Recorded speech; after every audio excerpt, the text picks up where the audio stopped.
from Billie Jean Erectre. Billie Jean, ek. Hello po ma'am, hello po ma'am. May possibility po ba na kaya nakakapanaginip po ako ng iba't ibang gaya na po ng ahas, pamilyang namayapa, mga spirit at parang nagta-travel po ako sa iba't ibang lugar. Dahil po kaya bukas yung third eye ko.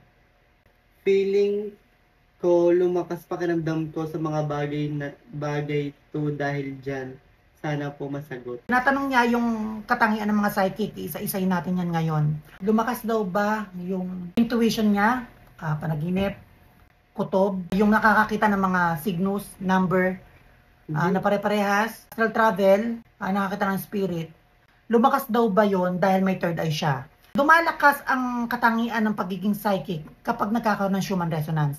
Schumann resonance, ito yung sa science, nagkakaroon ng vibration, frequency ng earth, heartbeat ng earth. Schumann resonance ang tawag. Scientist ang nagbigay niyan. Kapag nagkaroon ng Schumann resonance, pwedeng lumakas ang different types of chakra mo. Yung head na about panapaginipin ka, ayaw mo makapredict, habang tulog or gising, panaginip ng mga symbols, frequency.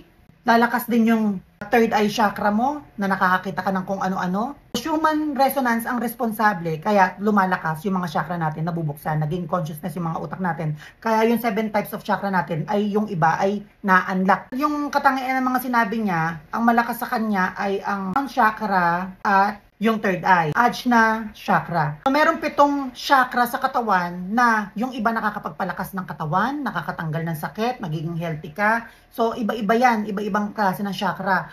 Marahil, yung kanya nabuksan lahat yung 7. Pero ito kasing dalawa, yung crown chakra at saka yung third eye chakra, medyo siya mahiwaga. Kaya yun lang siguro ang natanong niya. Explain natin ulit sa mga taong nagtatanong about ability ng psychic. Kapag crown chakra ang nabuksan sa'yo, or lumakas sa'yo, dito mo maiintindihan yung intuition from tamang hinala to intuition to prediction. So, may level yan. Pag nag-consciousness ang utak mo, pwede ka na maging palapanaginipin. Pag palapanaginipin ang ability mo, doon mo kailangan aralin yung mga different types ng panaginip. Andiyan na yung frequency ng panaginip nangyari sa iba habang tulog ka. Prediction of dreams, yung mga mangyayari sa hinaharap ay mapapaginipan mo. Magiging madalas din yung kapag lumalabas ka ng bahay mo, kung sino yung naisip mong tao, bigla mo makikita. Prediction. Lalakasin na yung dayjobo mo, yung mga eksena na parang mapapahinto ka, sasabihin mo, parang nangyari na to, parang napaginipan ko na to. Kasama rin dyan yung kumakanta ka, tapos nagulat ka sa labas, biglang pinatugtog yung kinakanta mo. Prediction. Lalakas din dyan yung mga sleep paralysis, kung saan pwede kang mag-astral travel, na maghihiwalay ang astral body mo sa physical body mo. So, ang way para mag-astral travel ka, ay dadaan ka muna sa sleep paralysis o magme-meditation ka gamit ang hypnotization. So, yan yung mga katangian ng pagiging psychic kapag lumakas ang ability mo ng crown chakra. And then sa third chakra naman, lumalakas yung nakikita, mga elementong hindi naman pasok dito sa mundo natin, nadadaanan mo. So, ayan yung sa mga Ajna chakra or third eye.